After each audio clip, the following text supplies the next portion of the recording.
Good morning students. Good morning sir. तो जैसा कि हम लोग डेली कुछ ना कुछ पढ़ते हैं, अभी हम लोग पढ़ रहे थे क्या, पीछे हमने देखा था मोडाल्स विथ एग्जांपल्स। मोडाल्स को हम एक एक करके पढ़ेंगे। इससे पहले हम पढ़ते हैं सारी चीजों की छोटी छोटी जानकारियां हम इकट्ठे करते हैं। ये कौन सा महीना चल रहा है? अप्रैल। और जैसे ही हमारा अप्रैल सत्र खत्म होता है, अप्रैल का महीना, नए सिरे से हम सारी चीजों को छोटे छोटे वीडियो के माध्यम से उनको अलग से टॉपिक बाय टॉपिक, जैसे एक्टिव और पैसिव हम दोनों दिखा रहे हैं आपको। अभी हम क्या कर रहे हैं, छोटी छोटी चीजों को इकट्ठा करके दिखा रहे हैं कि हमें पढ़ना क्या क्या जरूरी है। तो एक्टिव को अलग पढ़ाएंगे, फिर एक्टिव में प्रेजेंट इंडेफिनिट टेंस अलग पढ़ाएंगे, फिर पैसिव का प्रेजेंट इंडेफिनिट टेंस अलग पढ़ाएंगे, एक्टिव में इसका निगेटिव, इंट्रोगेटिव, इंट्रोनेगेटिव, ये सब अलग अलग पढ़ाएंगे, है ना। पर क्या क्या जरूरी हो जाना जरूरी, तो आज हम थोड़ी चर्चा करते हैं एक्टिव और पैसिव की। तो हमारा जो एक्टिव है, टेंस दो ही होते हैं, एक होता है एक्टिव वॉइस और एक होता है पैसिव वॉइस। इसको एक्टिव वॉइस हम बोलते हैं कर्तवाच्य, क्योंकि इसमें कर्ता प्रधान होता है, और इसको बोलते हैं कर्मवाच्य, क्योंकि इसमें कर्म प्रधान होता है। अब चलते हैं बात थोड़ी सी, तो अगर देख ले हम टेंस हमारे होते हैं कितने, अगर हम केवल बात करें अपने प्रेजेंट की, किसकी बात करें, केवल प्रेजेंट की बात करें, किसकी बात करें, केवल प्रेजेंट की बात करें, तो हमारा देख रहे हैं कि प्रेजेंट इंडेफिनिट टेंस, सामान्य वर्तमान काल, प्रेजेंट कंटीन्यूअस टेंस, सामान्य या सतत वर्तमान काल, समझ रहे हो ना, सतत वर्तमान काल। फिर इसके बाद प्रेजेंट परफेक्ट टेंस, इसको बोलते हैं परफेक्ट मतलब होता है पूर्ण वर्तमान काल, और इसको प्रेजेंट परफेक्ट कंटीन्यूअस टेंस मतलब सतत यानी पूर्ण अपूर्ण वर्तमान काल। समझ में आया क्या?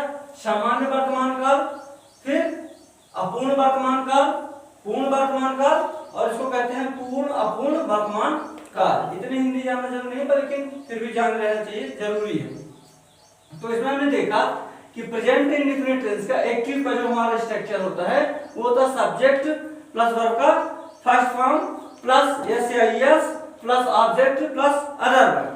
एग्जांपल ले लेते हैं, जैसे राम विद्यालय जाता है, तो हमारा सब्जेक्ट हो गया राम, तो राम, फिर वर्ब हो गया गो, वर्ब हो गया। अब देखते हैं कि राम सिंगुलर है कि प्लूरल है, तो राम सिंगुलर है तो वर्ब के साथ एस या एस लगा देते हैं, तो राम गोज टू, और ये प्रीपोजिशन है, ये इनको आपस में जोड़ता है, हमने बताया था ना, संबंध बनाता है। तो जब कोई जो शब्द दो शब्दों के बीच में जुड़ करके एक नया संबंध दिखाता है, वो होता है हमारा प्रीपोजिशन, संबंध सूचक अव्यय। तो राम गोज टू स्कूल, जैसे ही एक्टिव इसका बन जाता है, तो हम देखते हैं पैसिव की तरफ, हमारा जो पैसिव का स्ट्रक्चर होता है जस्ट अपोजिट हो जाता है। जो हमारा ऑब्जेक्ट होता है वो सब्जेक्ट हो जाता है, जो सब्जेक्ट होता है वो क्या हो जाता है, ऑब्जेक्ट हो जाता है, और कैसे प्रोनाउन में कन्वर्ट हो जाता है। तो हम देखते हैं यहाँ पे हमारा क्या है, object plus is are am, हमारा यहाँ पे क्या था, एस या एस लग रहा था।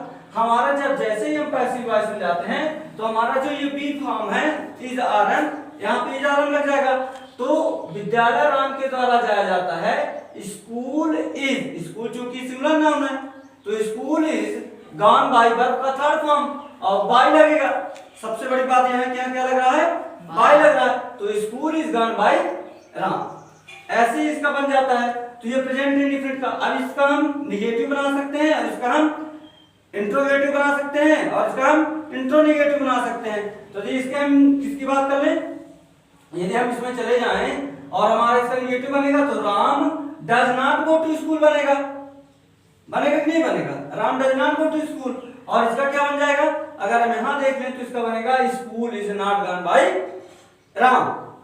ओके, कोई डाउट है? No sir. इसी तरह से यहां चले आइए, प्रेजेंट कंटीन्यूअस टेंस में बात करें, तो प्रेजेंट कंटीन्यूअस में देख लीजिए subject plus is are am plus verb का first form plus ING plus object. तो राम विद्यालय जा रहा है, तो Ram is going to school. इसका पैसिव देख लेते हैं, तो इसका पैसिव क्या बनेगा, विद्यालय राम के द्वारा जाया जा रहा है, तो स्कूल इज बीइंग, क्या अंतर पड़ गया, यहाँ पे डूडज होता है ना, एक्सटर्नली वर्ब, तो यहाँ आगे बढ़ा इज आर एम लगा, यहाँ पे देखिए इज के साथ बीइंग लगेगा, क्या लगेगा, कंटीन्यूअस में इज आर एम के साथ क्या लग जाएगा, बीइंग लग जाएगा, तो school is being gone by Ram. चलिए परफेक्ट में चलते हैं, प्रेजेंट परफेक्ट में राम विद्यालय जा चुका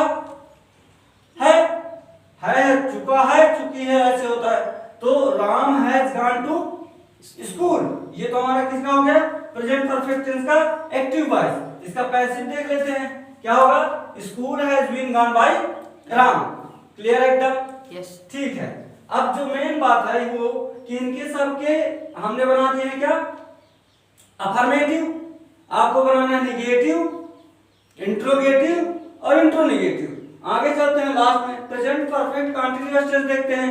प्रेजेंट परफेक्ट कंटीन्यूअस में राम सुबह से विद्यालय जा रहा है तो Ram has been going to school, और सिंस मॉर्निंग। इस सिंस और फॉर का अलग से वीडियो बना के डाल देंगे, है ना, कि कहां कहां सिंस लगता है, कहां कहां फॉर लगता है।